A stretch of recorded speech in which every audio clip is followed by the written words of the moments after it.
Santiago 4:7 dice: someteos pues a Dios, resistid al diablo.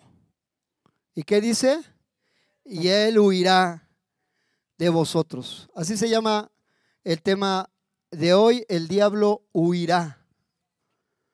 No oirá, huirá, de huir. Y está basado en el Santiago 4:7. Y bueno, ¿cuántos saben que estamos en el siglo XXI? Aunque algunos a lo mejor se quedaron en el 20, pero ya pasamos un siglo más.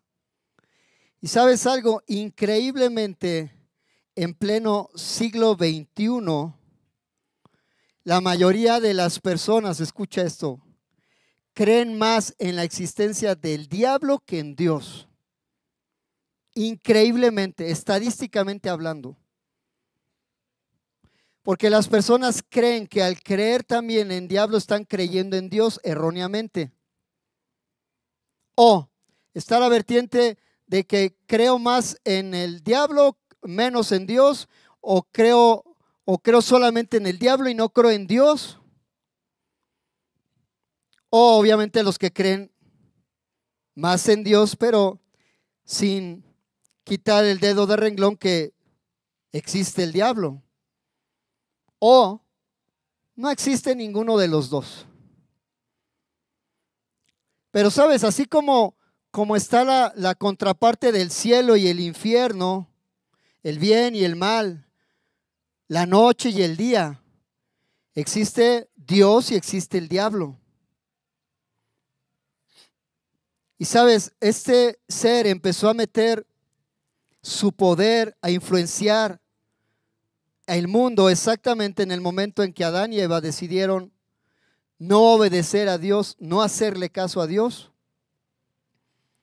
y rebelarse en contra de la voluntad del Padre. Desde ese momento empieza una influencia directa en contra del ser humano, porque fueron los primeros seres creados.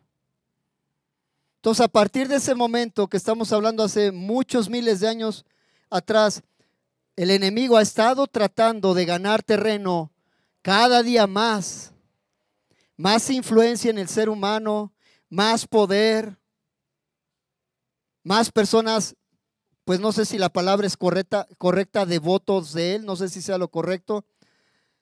Ha avanzado más el pecado, o sea, lo vemos a través de todo lo que sucede alrededor, cómo es que el mal ha estado creciendo, influenciando a cada vez a más personas.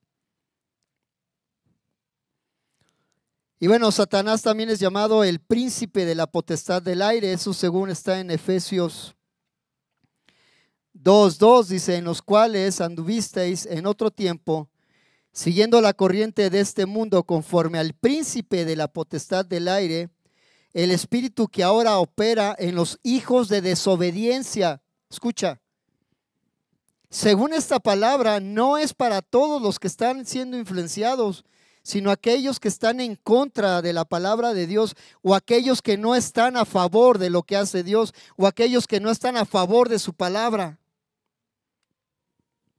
Hijos de desobediencia.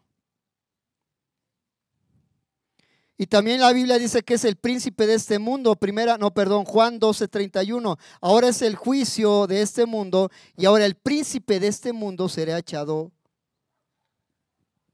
fuera. Sin duda, estas dos partes escriturales hablan acerca de dos características muy importantes de este ser. Capacidades que tiene este ser. Y sabes, al ponerlo en estas dos partes escriturales, significa que él tiene cierta influencia y gobierno sobre este mundo. Iglesia, ojo, tú estás en este mundo. Todos estamos en el mismo mundo. Eso no significa que no tenga una influencia entre nosotros porque no estamos dentro de esos hijos de desobediencia. No, sí, tiene mucha influencia. Aún así, no perdamos nunca el renglón de que Dios es soberano y que no hay otro ser superior a Dios, aunque podamos hablar del enemigo. Pero Dios es el Todopoderoso sobre cualquiera.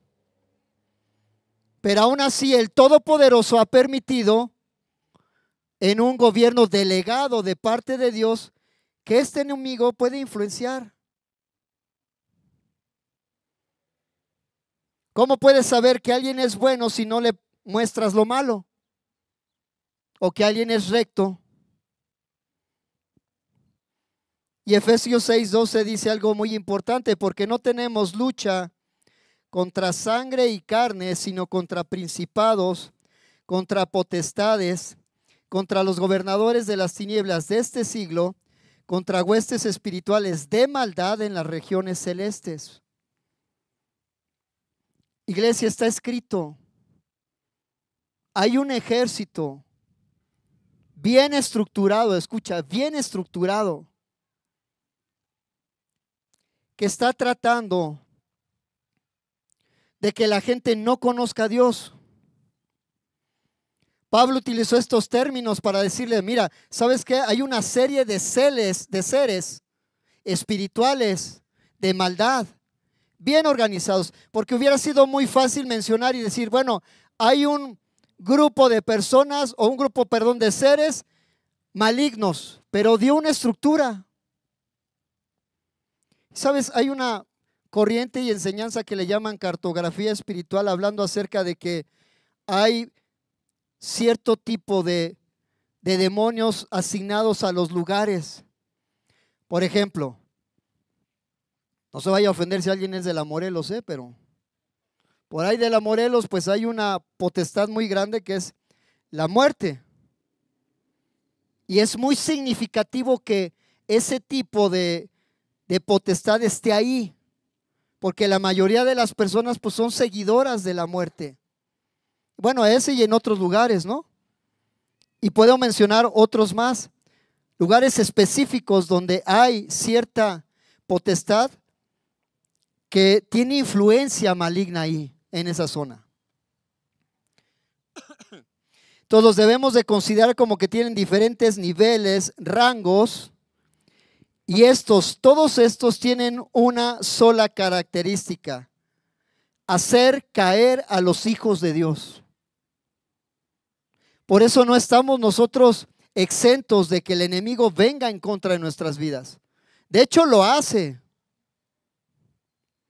Entonces, en la vida cristiana vamos a batallar con fuerzas malignas, que son fuerzas poderosas finalmente, encabezados por Satanás. Porque independientemente de que el apóstol Pablo mencione si es una hueste, una potestad, un gobernante, no importa lo que sea, finalmente, lo que el apóstol Pablo dice, hay un ejército bien organizado. Como diciendo, considera lo que está sucediendo. Hay un ejército bien organizado, pero luego viene el apóstol Pablo y nos da una solución o una respuesta. Porque él pone de manifiesto, ¿sabes qué? Hay seres, tengan cuidado, muy bien organizados, que van a venir en contra de sus vidas, pero ustedes pueden hacer esto. ¿Sí vamos bien? Todos son parte de un ejército espiritual organizado por esos rangos que menciona, bajo las órdenes de su capitán. De su capitán, no del capitán, de su capitán. Entonces, a pesar de todo lo que dice el apóstol Pablo, el combate no es contra nuestros enemigos humanos, no es contra nuestros vecinos o hermanos o cercanos. Entiendo que de alguna manera el enemigo viene y influencia las vidas de las personas para que tengamos ciertas diferencias y contiendas. Pero no es contra él, sino contra lo que está influenciándolo a él. ¿Sí están de acuerdo? Y mira, un día fuimos a ministrar a un varón que tenía una enfermedad. Y y el demonio dijo así textualmente le dijo, mira, es que estoy tratando de acordarme las palabras. No es la enfermedad lo que lo tiene así, lo que lo está matando. Soy yo el que lo está matando. Claro, estaba hablando él. Bueno, esa es una forma difícil de explicar. Estaba hablando él, pero no era él. No sé si me explico. Había una posesión. Entonces el chavo estaba muy mal, muy mal. Y todavía este iluso dice, yo no lo está matando la enfermedad, lo estoy matando. O sea, con mucho orgullo y soberbia. Como diciendo, ni tú ni nadie va a poder hacer nada. ¿No? Bueno, ahí anda el chavo ya bien. No fuimos nosotros, claro, fue el Señor, ¿no? El poder del Señor. Bueno, son seres malvados. Su apetito por el mal no excede su capacidad para producirlo. Pero ¿sabes qué? Lo que dice el apóstol Pablo es algo muy cierto. La iglesia está envuelta en un doble conflicto. La carne y el espíritu.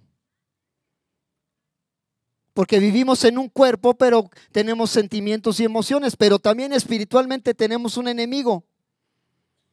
Porque así como tenemos las tentaciones en la carne, y dice la Biblia en Santiago que cada quien es tentado bajo su propia debilidad, ahora con eso también tenemos un enemigo espiritual que nos está influenciando. Tenemos una doble carga a nosotros. Porque son esferas de influencia sutiles que se le ha dado la capacidad de influenciar al ser humano. Y sabes, no es incorrecto decir que este ser tiene estrategias muy definidas, muy acertadas, múltiples combinaciones del error, diversas artes de seducción, tentaciones, 10,000 formas que tiene de engaño, constituyen las famosas artimañas del diablo. Un montón de cosas que si nosotros pudiéramos discernir, nos daríamos cuenta que el diablo viene con todo, con todo. Y mire esta historia que me encontré en Hechos 19, 18. De esas historias que lees, pero que cuando estás estudiando dices, ah, caray, algo sucedió. ¿Me regalan un poquito de agua, por favor, chicos? Hechos 19, 18, Reina Valera, dice, y muchos de los que habían creído venían confesando y dando cuenta de sus hechos. Como que después de que se convertían, como que les predicaban el evangelio y venían y de repente como que se explayaban de todas las cosas que habían hecho. Como que había un arrepentimiento de parte de ellos y empezaban a decir todo lo que habían sucedido. Dice, y asimismo, muchos de los que habían practicado la magia trajeron los libros y los quemaron delante de todos, y hecha la cuenta de su precio, hallaron que era 50,000 piezas. Escucha, 50,000 piezas de plata. Unos cuantos miles de dólares hoy en día. Increíble que la gente tenga en sus casas libros de magia. Hey, si tú tienes uno, tíralo. No porque diga magia blanca y tenga una funda color blanca es buena, no, o sea, échala fuera. Bueno, y otras cosas también que abren puertas, ¿eh? No me voy a meter en eso porque no es tema de hoy, pero bueno. El apóstol Pablo escribió a los Efesios porque habían tenido un montón de prácticas de la oscuridad, un montón. Y finalmente, como se fueron convirtiendo, como fueron levantando la iglesia, ellos fueron dejando esas cosas. Habían practicado la hechicería. ¿Sabes? Éfeso era el principal lugar reconocido para hacer magia. Si tú querías un favor, claro que no era de parte de Dios, podrías ir a Éfeso y ahí podrías encontrarte un montón de personas que te podrían hacer un buen favor. Libros, pergaminos, encantamientos mágicos, amuletos, conjuros, eran conocidos en Éfeso y muy valiosos. Éfeso era como cuando hoy pudiéramos decir que hay un lugar dentro de México que se practica la brujería y se llama, exactamente de la misma forma era conocido Éfeso. Catemaco dijeron por ahí. De la misma forma. Todos los cristianos de hoy en día debemos hacer lo mismo, deshaciéndonos de libros, imágenes, archivos, de computadora que puedas traer, estatuas, juegos, cualquier cosa que pueda tener una conexión con espíritus demoníacos. ¿Y cuál es la idea, iglesia? Porque tú me puedes decir, ay, es que esta, es que iba a decir un montón, me la regalaron y mejor la voy a regalar. No pases la maldición. Rómpela, quémala. No pases una maldición. Segunda carta a los Corintios 4:3. Te voy a leer la palabra de Dios para todos.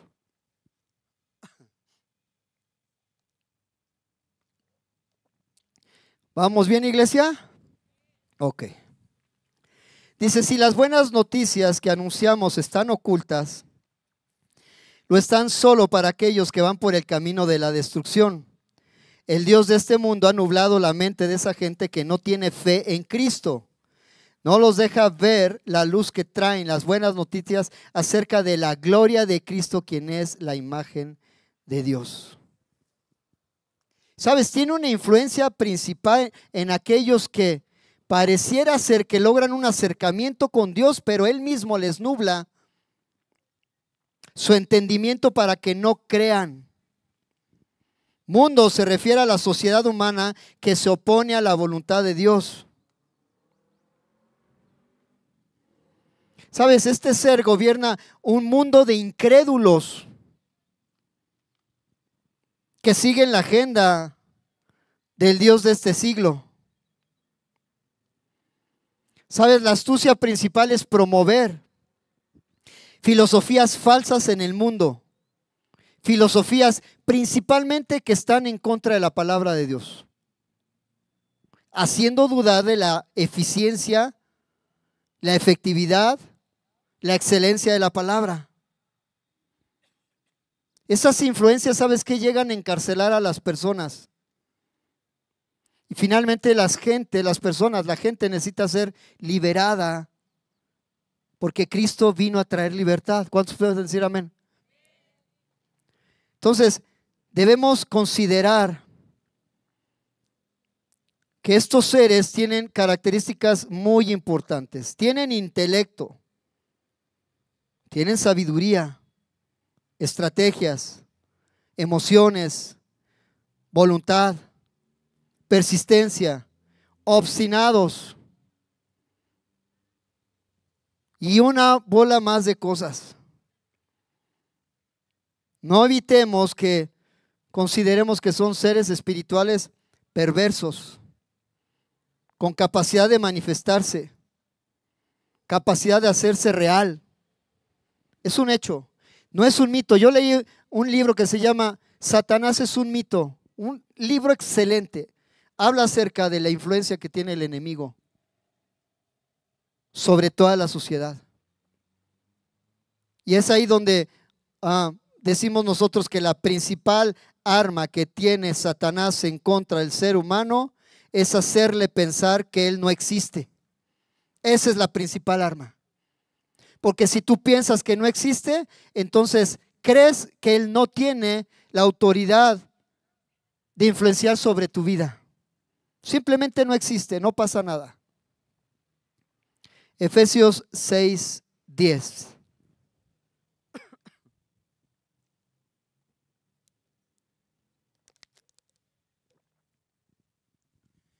Dice, por lo demás, hermanos míos, ¿así viene? Fortaleceos ¿en quién?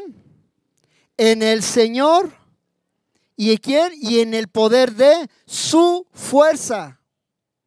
No dice de tu fuerza. No está hablando de otro Señor. Está hablando de Jesús. Por lo demás, hermanos míos, fortaleceos en el Señor y en el poder de su fuerza. ¿Quién es el que tiene fuerza? Él. Tú y yo no tenemos. Él tiene su fuerza. Es a través de Él que podemos nosotros contrarrestar esos ataques.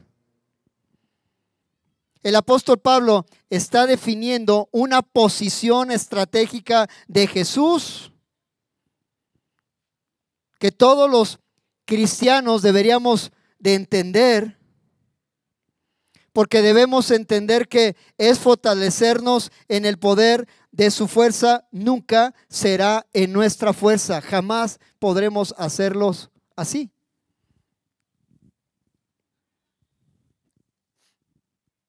Tienen cara de espanto. ¿Sabes? Tomé una parte escritural de David y Goliat. Y a mí me encanta esa parte.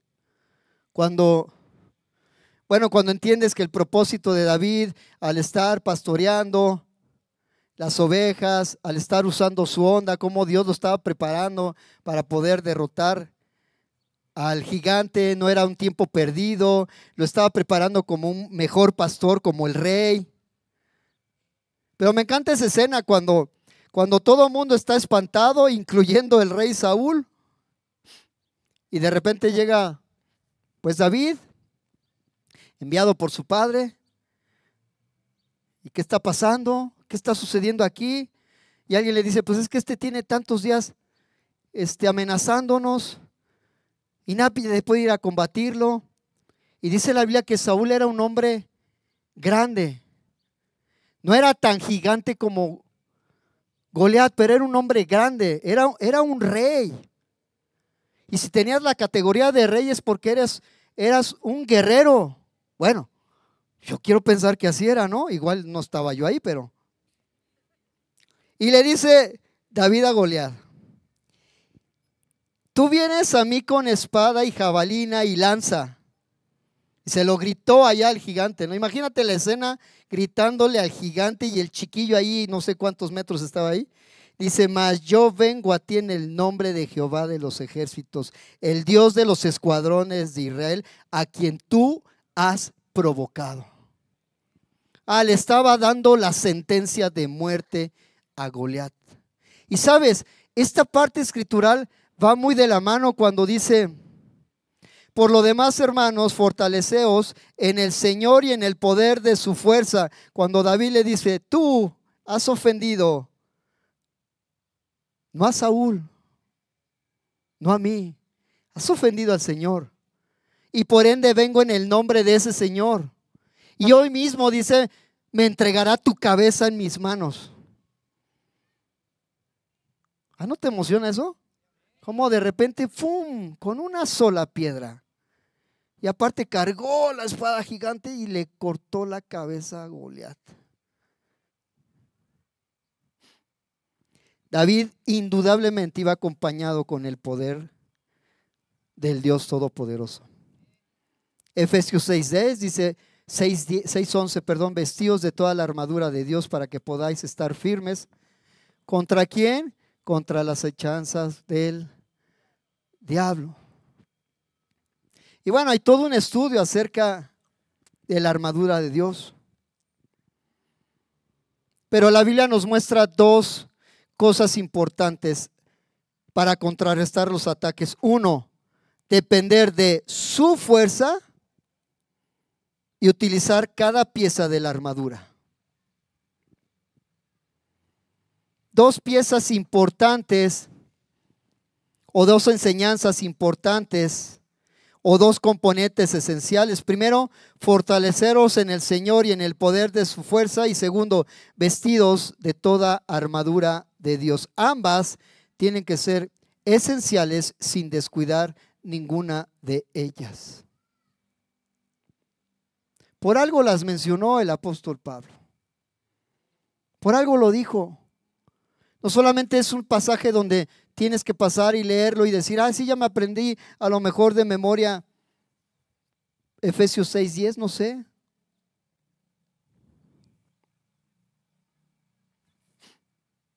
Antes de que tuviéramos una nueva en Cristo,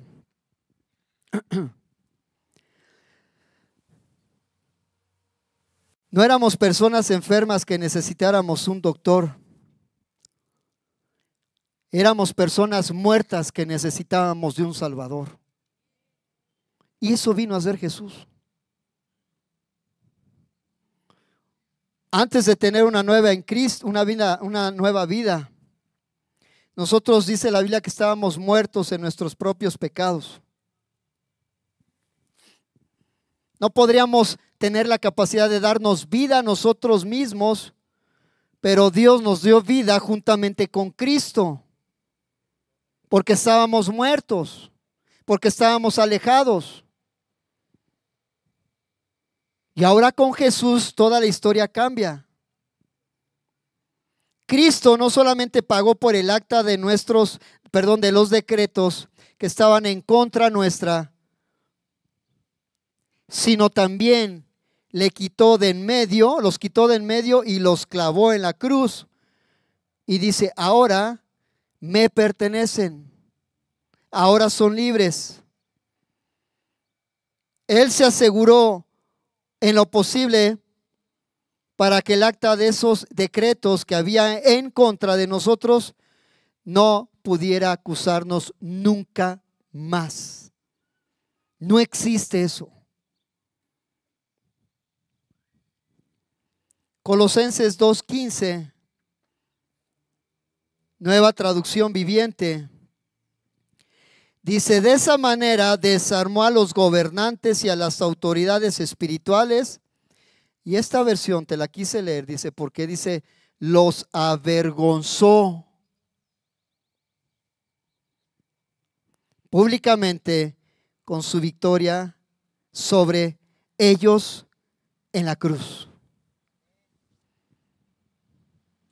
Y sabes, se dice que a lo mejor por los relatos que hay en la Biblia, que llegó un momento en que Satanás dijo, he ganado la batalla, he tenido la victoria. Ha sido muerto ese Mesías que ustedes tanto creen, pero ahora ha fallado. No está vivo más.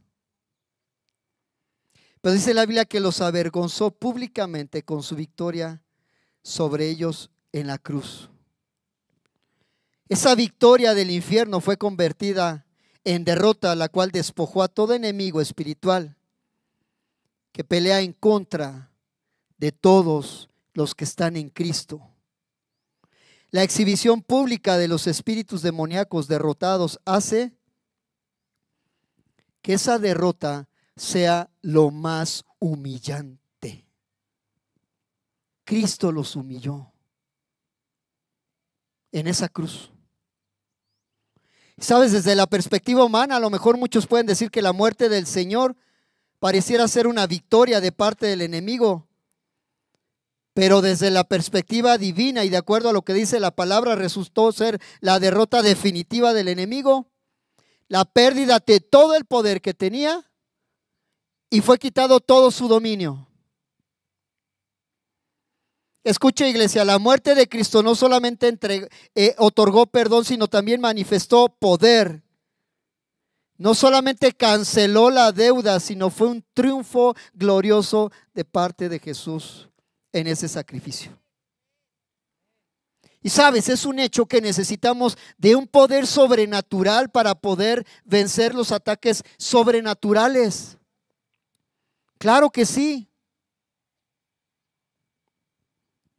Necesitamos al Espíritu Santo que está en nosotros y la armadura que nos rodea. El apóstol Pablo no solamente nos advierte de una estructura bien definida en una atmósfera invisible, sino también nos insta, nos invita, nos obliga a usar toda armadura para mantenernos en una posición de combate, porque seguramente el enemigo va a venir con esa estructura. Y tenemos que estar preparados.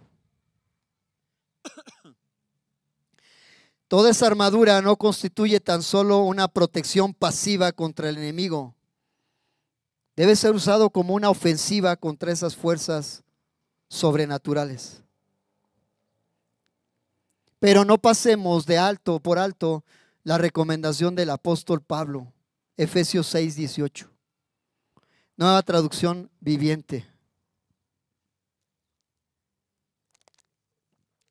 ¿Cómo le vamos a hacer? Confiar en el poder de su fuerza, vestidos de toda la armadura, y dice, y oren en el Espíritu en todo momento y en toda ocasión. ¿Cuándo? En todo momento y en toda ocasión. Manténganse alertas, sean persistentes en sus oraciones por todos los creyentes en todas partes. Y sabes, estaba leyendo no sé cómo le llaman, un posteo, no sé cómo le llaman los chavos, una publicación. ¿Cómo? Reel. No era un reel, porque reel es como un video, ¿no? No era una publicación. Bueno, Pastor César Castro, amigo de nosotros, escribe lo siguiente, me llamó mucho la atención. Escucha, ¿estás atento? Dice, vivimos en una generación donde las oraciones suenan más a órdenes que a súplicas. Muchos oran, no para alinearse con Dios, sino para que Dios se alinee a ellos. Wow, dije, no puede ser. ¿También se da en su iglesia? Dije.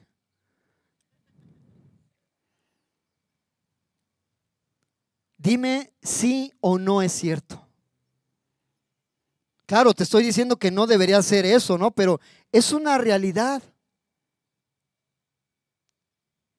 Más que súplicas, a veces oramos como exigiendo, ¿no? Como que si Dios tuviera la obligación, por ser mi Padre, de darme lo que yo necesito en el momento que quiero. Y no es mañana, Señor, es hoy. Porque hoy lo necesito. Más que una petición es como, Señor, pues mira, yo quiero hacer esto, entonces tú alíñate así conmigo para que vayamos en la misma dirección. No es así. La idea cuando dice todo tipo de oración o oración sobre oración, es todo tipo de oración que se te ocurra. Oración en grupo, individual, en silencio, a gritos, caminando, de rodillas, elocuente, oración con gemidos, oración constante, oración ferviente. Solamente ora, iglesia. En todo tiempo habla que en cada oportunidad que puedas hacerlo, hay que hacerlo.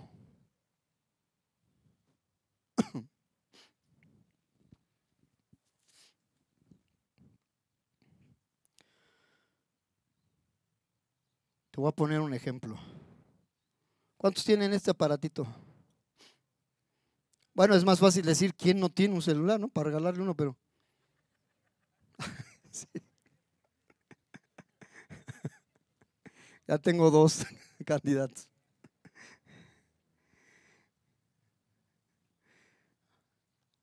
A mí me pasa, no sé si a ti te pasa, ¿eh? Va a decir, pastor pecador.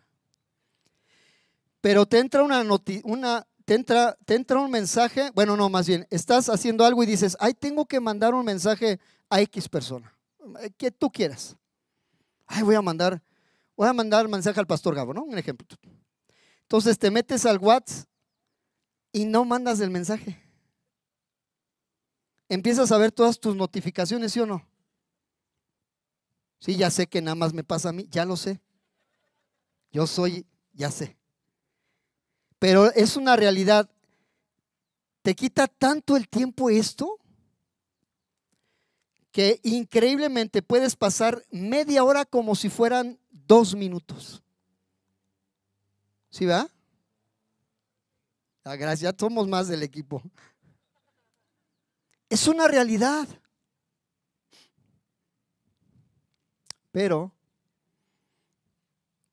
cuando nos toca orar, ya te tardaste. ¿Qué pasa? O sea, ¿qué pasa? Es más importante el poder tener el tiempo para hacer otra cosa que no sea tan productivo como para poder tomarte 10 minutos, 15 minutos a lo mejor para orar. Honestamente, iglesia, honestamente, seamos honestos. Estamos hablando entre pura gente que habla la verdad. ¿Están de acuerdo? Porque todos somos hijos de Dios y la mentira es del diablo, ya saben. ¿Qué es lo primero que haces cuando abres tus ojitos? Pues agarramos el celular. ¿Cómo? Así. Cuando te duermes, ¿qué es lo último que dejas? Y cuando te despiertas, ¿qué es lo primero que agarras? El celular. Bueno, eso es otra prédica. Sabes, el Espíritu Santo es el autor y es una persona tan importante y esencial en la vida de cada creyente. Él es quien da la gracia y el poder para orar. Dice la Biblia que Él ayuda en nuestras debilidades, intercede por nosotros y en nosotros. Solamente a través de Él, del Espíritu Santo. Y dice, la oración es uno de los ejercicios más elevados del alma y alcanza sus más altos triunfos bajo la inspiración y la ayuda del Espíritu. Confesión, súplica, intercesión, acción de gracias. Propongamos temas para orar, tiempos específicos para poder hacerlos. Imparte urgencia, prioridad. Y recordemos que solamente Él hace que la oración sea eficaz. Sabes, nuestra necesidad de orar debería de ser en la misma intensidad natural de nuestra debilidad y dependencia a la bondad y suficiencia de Dios. Efesios 1:19.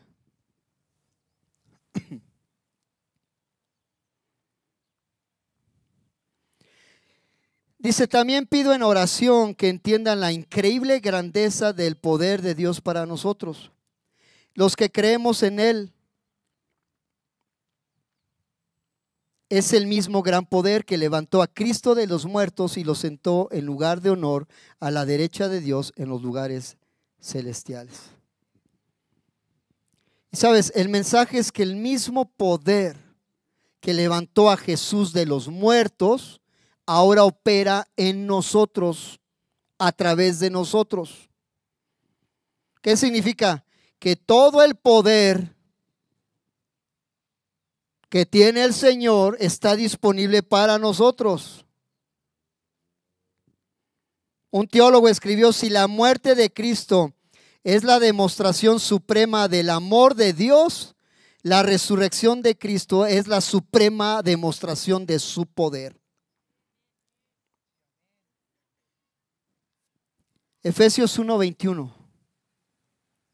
Ahora Cristo está muy por encima de todo, sean gobernantes o autoridades o poderes o dominios o cualquier otra cosa, no solo en este mundo, sino también en el mundo que vendrá. Dios ha puesto todo bajo la autoridad de Cristo, a quien hizo cabeza de todas las cosas para beneficio de la iglesia. Y la iglesia es el cuerpo de Cristo. Él la completa y la llena, y también es quien da plenitud a todas las cosas y en todas partes con su presencia.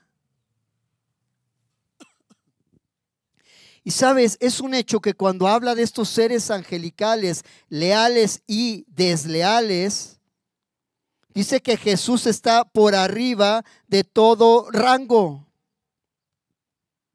Se levanta sobre todos ellos. Ese poder de la resurrección puso a Jesús sobre todas las cosas. Ahora todas las cosas están bajo el poder de Cristo. Dios lo levantó como cabeza y le dio autoridad y poder sobre todo, incluyendo la iglesia. Después resucitó de la muerte. Cristo ahora es la cabeza suprema, la verdadera autoridad y única en el mundo. Jesús el Mesías, el gran esperado por el pueblo de Israel, que ya llegó y ahora va a volver a venir. Y no por el pueblo de Israel, iglesia. Sabes, debemos tener la certeza de que Dios ha ganado la victoria final y tiene el control de todo. ¿Cuál es el mensaje? No necesitamos temer a ningún dictador, nación, muerte, ni al mismo enemigo, ni al mismo Satanás, ni los demonios, ni todas las huestes que están ahí enredadas. Sabes, el contrato está firmado y sellado. Nuestra espera para obtener la total libertad será por muy poco tiempo. Iglesia, ¿nos vemos allá arriba o no te vas? Últimos 2 versos, vamos terminando. ¿Sabes? Mi esposa tuvo la oportunidad de platicar con alguien que practica otra enseñanza, doctrina, no sé. Y bueno, se subió a un Uber y le dijo, y este cuate le dice, es que nosotros somos de los, es que no quería decir, pero bueno, de los mormones, pues. Y mi esposa le dice, oye, tienen iglesias tan grandes que siempre está bien vacía tu iglesia. Y que se suelta aquel, ¿no? Somos la única iglesia que está preparándose para los tiempos finales. Somos la única iglesia que tiene en esos lugares búnkers donde estamos juntando comida, agua, para cuando vengan los tiempos finales. Y yo la escuchaba a mi esposa, ¿no? Y dije, semillas y no sé cuánta cosa, ¿no? Que cuando según venga la tribulación, dije, pues yo no voy a estar. No sé tú, si quieras seguir preparando todo eso, pero yo creo que nos vamos a ir con el Señor, ¿no? Pero bueno, hay tantas cosas que se están dando alrededor que, ¿cómo? Nos vamos allá, ¿no? Por las semillas. Primera carta a Pedro 5:8.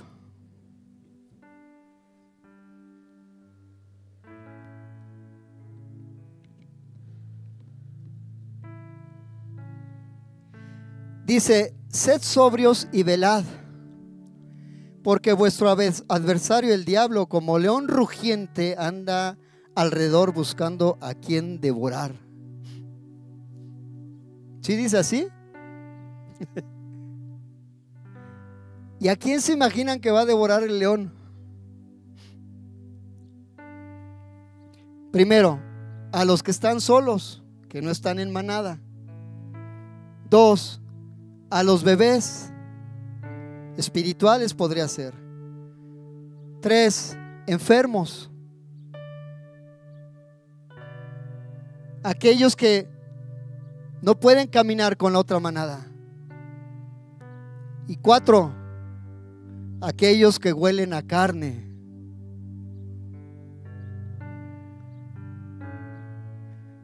Eso último fue mío, Dice, lo cual resistid, fíjate esta palabra, resistid, firmes en la fe, sabiendo que los mismos padecimientos se van cumpliendo en vuestros hermanos en todo el mundo.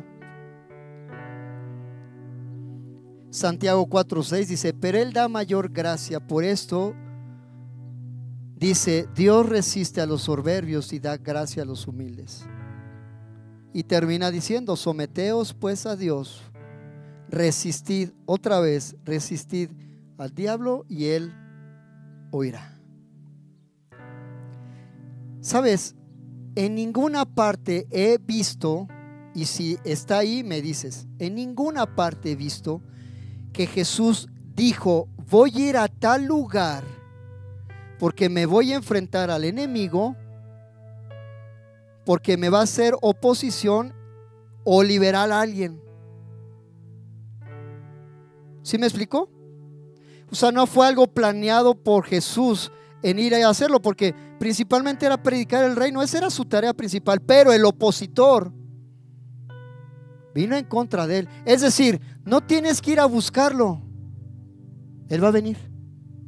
Pero dice la Biblia, ¿no? Resistíos en el poder de su fuerza, ponerse la armadura, no leer a carne. Dos partes escriturales que menciona al diablo y resistir. ¿Casualidad? Someterse a Dios significa ordenarse bajo los principios de Dios, rendirse a Dios como un conquistador, comenzar a recibir los beneficios de su autoridad, rendir nuestra voluntad a su voluntad. Resistir al diablo es reconocer cómo es que él trabaja, estar atento de los engaños y sus esfuerzos por lograr intimidad. La palabra resistir viene de dos palabras griegas: estar de pie o en contra. Santiago nos dice que estemos de pie en contra del maligno. Pero la resistencia al diablo siempre primero se da, escucha, en la sumisión a Dios.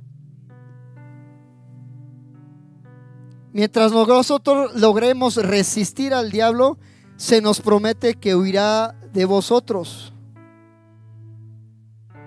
¿Con qué frecuencia huirá? Cada vez que él se ha resistido, dice la Biblia, que él huirá. No una, todas las veces. Todas las veces. No es la acción de un solo día. Diario tenemos que tomar la decisión de someternos a Dios y vivir en obediencia a su palabra. Sabes, puedes suplicar al hombre, puedes razonar con Dios, pero debes resistir al diablo. Jesucristo, nuestro hermano mayor, ha luchado y ha vencido a este enemigo, y al despejar el camino para nuestra lucha, Jesús le dice: hasta aquí has llegado, no más.